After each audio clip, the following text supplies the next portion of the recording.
గౌరవ సాహితీ మిత్రులలో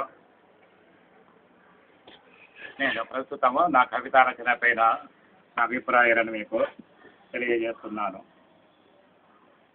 భారతదేశము తిరిగి రత్నగర్భగా, ఆధ్యాత్మిక విజ్ఞాన నిలయంగా, ప్రపంచంలో శక్తివంతమైన అగ్రరాజ్యంగా రూపొందుటకు మన భారతమాత సౌభాగ్య వర్షిణి అయి కరుణించాలని రాసినవే నా కవితా గీతికలు. అందుకు కృషి చేస్తున్న అధ్యాపకుల, కవుల, కళాకారుల, కర్షక కార్మికుల, ఆదర్శ నాయకుల గురించి రాశాను. నా చిన్నప్పటి నుండి ఈనాటి వరకు నేను చూసిన సంఘటనలు, నా అనుభవాలు, అప్పటికప్పుడు స్పందించిన నా ఆలోచనలకు అక్షర రూపమే ఈ కవితలు. ప్రముఖ కవులు శ్రీయుతులు దాశరథి, డాక్టర్ సి నారాయణ రెడ్డి, బోయి భీమన్న, కాళోజీ గారుల అధ్యక్షతన కవి సమ్మేళనాల్లో కొన్ని కవితలు చదివాను. కవితలు పరిస్థితులకు సహజంగా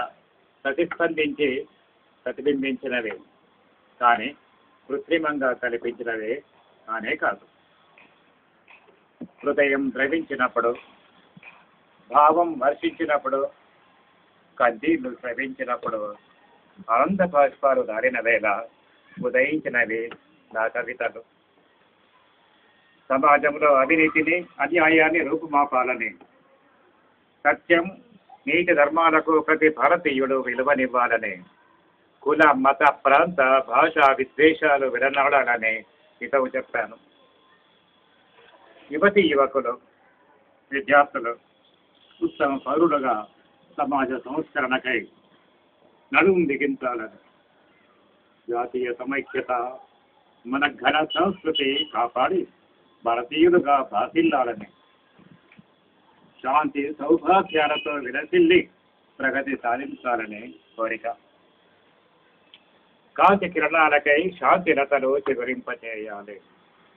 కాంతి కిరణాలకై శాంతి లతలు చిగురింపజేయాలి. శాంతి సుమాలు పోయించాలి. అప్పుడే శాంతి దీపిక ప్రకాశిస్తుంది. అందరి జీవితాలలో శాంతి వెళ్లి విరుస్తుంది. ప్రగతి సాధిస్తారు. సకల జనుల సంక్షేమమే దేశాభ్యుదయం.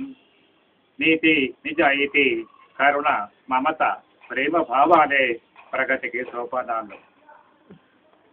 శ్రోతలారా, మీ స్పందనను తెలపండి.